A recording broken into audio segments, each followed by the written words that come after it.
Hello बच्चों, let's read this question and the question says that a good fuel is one which possess. Now let's see the options. Option A, high calorific value and low ignition temperature. Option B, high calorific value and high ignition temperature. Option C, high calorific value and moderate ignition temperature. And option D, low calorific value and moderate ignition temperature. तो आइए बच्चों, इस question को हम यहाँ पर solve कर लेते हैं। इस क्वेश्चन में बच्चों हमसे ये पूछा गया है कि हमें बताना है कि गुड फ्यूल जो होता है उसकी क्या प्रॉपर्टी होती है। तो यहाँ पर जो बच्चों हम की कॉन्सेप्ट यूज़ करेंगे, की कॉन्सेप्ट वो हम यूज़ करेंगे यहाँ पर sources of energy, sources of energy, sources of energy. अगर बच्चों हम बात करें गुड फ्यूल की, तो गुड फ्यूल उसे कहा जाता है जिसका जो कैलोरीफिक वैल्यू है वो हाई होती है। A good fuel, a good fuel has high calorific value.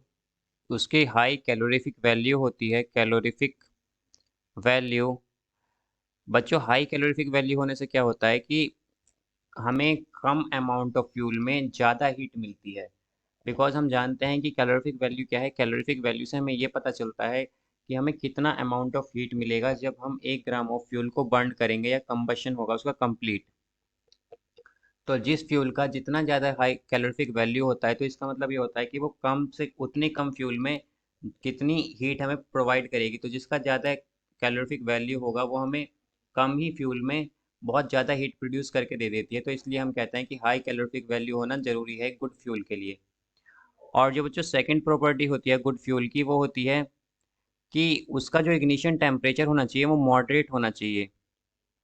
It must has moderate moderate ignition temperature. तो उसका इग्निशन टेम्परेचर मॉडरेट होना चाहिए बच्चों। और मॉडरेट टेम्परेचर के पीछे रीज़न ये होता है कि जो हमारा फ्यूल है वो इजीली फायर कैच कर ले, और या फिर ताकि जो उसका कंबशन है वो इजी हो। ना तो ये बच्चों जो इग्निशन टेम्परेचर है वो काफ़ी लो होना चाहिए, ना ही हाई होना चाहिए, मॉडरेट होना चाहिए, तभी हमारा फ्यूल गुड फ्यूल कहा जाता है। तो अगर हम बात करें बच्चों इसके करेक्ट आंसर की, तो इसका करेक्ट आंसर होगा हमारा option C. Because option C में हमसे क्या कहा गया है कि a good fuel is one which possess high calorific value and moderate ignition temperature, जैसा कि हमने यहाँ पर देखा था। तो इसका करेक्ट आंसर है option C. I hope you understood it well. Best of luck.